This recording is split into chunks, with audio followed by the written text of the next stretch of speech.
ಕರ್ನಾಟಕದಲ್ಲಿ ಕೊರೋನಾ ಮಹಾಮಾರಿ ಕೈಮೀರಿದೆ. ಅರ್ಧ ಲಕ್ಷದಷ್ಟು ಕೇಸ್ ಪ್ರತಿದಿನ ದಾಖಲೆ ಆಗ್ತಿದೆ.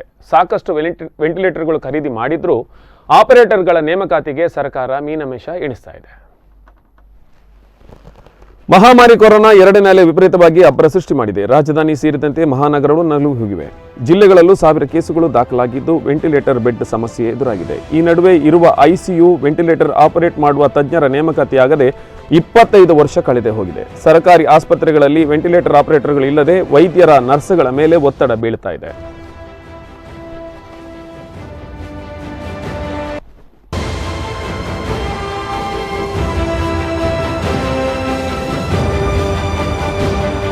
ನಾವು OT ಟೆಕ್ನಿಷಿಯನ್ ಬರ್ ಅನಸ್ತೇಷಿಯಾ ಟೆಕ್ನಿಷಿಯನ್ಸ್ ಕೋರ್ಸ್ ಕಲ್ತಿರ್ತೇನೆ. ಅಂದರೆ ನಾವಿಲ್ಲಿ ಪ್ರೈವೇಟಲ್ಲಿ ವರ್ಕ್ ಮಾಡ್ತಿದ್ದೇವೆ. ನಮಗೆ ಕೊರೋನಾ ವಾರಿಯರ್ಸ್ ಆಗಿ ಕೆಲಸ ಮಾಡಲು ಆಸಕ್ತಿ ಇದೆ. ಡಾಕ್ಟರ್ ಸುಧಾಕರ್ ಸರ್ ಅವರೊಂದು ಏನಾದರೂ ಅಪಾಯಿಂಟ್ಮೆಂಟ್ ಮಾಡ್ಕೊಳ್ಬೇಕಾಗಿ ಕೇಳ್ಕೊಳ್ತಿದ್ದೇನೆ.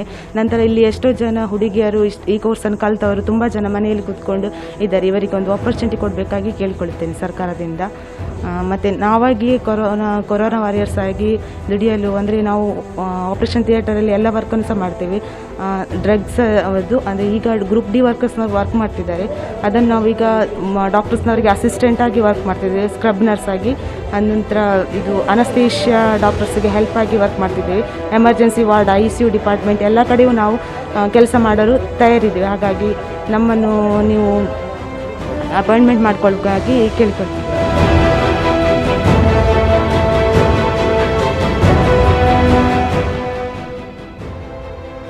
ಐಸಿಯು ವೆಂಟಿಲೇಟರ್ ಆಪರೇಟ್ ಮಾಡುವ ಕೋರ್ಸ್ ಮಾಡಿದ 6000ಕ್ಕೂ ಹೆಚ್ಚು ಜನ ತಜ್ಞರು ರಾಜ್ಯದಲ್ಲಿದ್ದಾರೆ. ಲಕ್ಷಾಂತರ ರೂಪಾಯಿ ಫೀಸ್ ಕಟ್ಟಿ ಕೋರ್ಸ್ ಮುಗಿಸಿದ ಯುವಕ ಯುವತಿಯರು ಖಾಲಿ ಇದ್ದಾರೆ. ಕೋವಿಡ್ ವಾರಿಯರ್ಗಳಾಗಿ ಕೆಲಸ ಮಾಡಲು ಅವರು ಸಿದ್ಧರಿದ್ದು ಹೊಸ ನೇಮಕಾತಿ ಮಾಡಲು ಸರ್ಕಾರ ತಯಾರಿಲ್ಲ. ಗುತ್ತಿಗೆ ಆಧಾರದಲ್ಲಿ ನೇಮಿಸಿಕೊಳ್ಳಲು ಆರೋಗ್ಯ ಇಲಾಖೆ ಹಿಂದೇಟು ಹಾಕ್ತಾ ಇದೆ.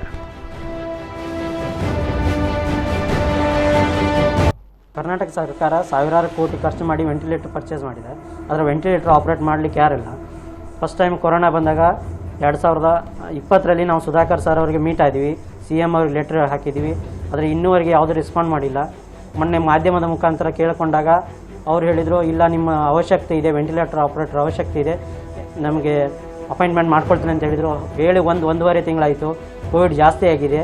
ಎಷ್ಟೋ ಸಾವಿರಾರು ಜನ ಸಾಯ್ತಾ ಇದ್ದಾರೆ ಕರ್ನಾಟಕದಾದ್ಯಂತ. ಉಡುಪಿಯಲ್ಲಿ 60ರಿಂದ 70 ಜನ ಇದ್ದೀವಿ ಸರ್ ನಾವೀಗ ವರ್ಕಲ್ಲಿ. ಇವಾಗ ಓದಿರೋರು ಒಂದು 350ರಿಂದ 400 ಜನ ಇದ್ದೀವಿ ಸರ್. ಟೋಟಲ್ ಉಡುಪಿ ಕಾಲೇಜಲ್ಲಿ ಪ್ಯಾರಾಮೆಡಿಕಲ್ ಕಾಲೇಜ್ 7 ಕಾಲೇಜ್ ಇದೆ ಸರ್. ಒಂದು ಕಾಲೇಜಿಂದ 100ರಿಂದ 150 ಜನ ಪರ್ ಇಯರ್ ಪಾಸ್ಔಟ್ ಆಗ್ತಾ ಇದ್ದಾರೆ. 24 ವರ್ಷದಿಂದ ಹೋರಾಟ ಮಾಡ್ತಾ ಇದ್ದೀವಿ. 24 ವರ್ಷ ಆಯ್ತು ಕಾಲೇಜ್ ಸ್ಟಾರ್ಟ್ ಆಗಿ. ಇನ್ನೂವರೆಗೂ ಒಂದು ಗೌರ್ಮೆಂಟ್ ಅಪಾಯಿಂಟ್ಮೆಂಟ್ ಮಾಡ್ಕೊಂಡಿದ್ದಾರೆ. ಬೇರೆ ಸ್ಟೇಟಲ್ಲೆಲ್ಲ ಅಪಾಯಿಂಟ್ಮೆಂಟ್ ಮಾಡ್ಕೊಂಡ್ರೆ ES hospital, state government, central government ಎಲ್ಲ ಅಪಾಯಿಂಟ್ಮೆಂಟ್ ಮಾಡ್ಕೊಂಡ್ರೆ. ಬೇರೆ OT ಆಪರೇಟರ್ಸ್ ಈಗಾಗಲೇ ಆರೋಗ್ಯ ಸಚಿವ ಡಾಕ್ಟರ್ ಸುಧಾಕರ್ ಭೇಟಿ ಮಾಡಿದ್ದಾರೆ. ಗೃಹ ಸಚಿವ ಬಸವರಾಜ ಬೊಮ್ಮಾಯಿ ಗಮನಕ್ಕೆ ತಂದಿದ್ದಾರೆ. CMಗೆ ಪತ್ರ ಬರೆದಿದ್ದಾರೆ. ಆರ್ಥಿಕ ಸಂಕಷ್ಟ ಎದುರಿಸುತ್ತಿರುವ ರಾಜ್ಯ ಸರ್ಕಾರ ಹೊಸ ನೇಮಕಾತಿಗೆ ಮನಸ್ಸು ಮಾಡುತ್ತಿಲ್ಲ. ಈ ಸಂದಿಗ್ಧ ಪರಿಸ್ಥಿತಿಯಲ್ಲಿ ಆರೋಗ್ಯ ಇಲಾಖೆ ಶೀಘ್ರ ಕ್ರಮ ಕೈಗೊಳ್ಳಬೇಕಾಗಿದ್ದು, ಈ ಭಾಗದಲ್ಲಿ ಇನ್ನಷ್ಟು ಸಮಸ್ಯೆಗಳು ಎದುರಿಸಬೇಕಾದ ಪರಿಸ್ಥಿತಿ ಬರಬಹುದು.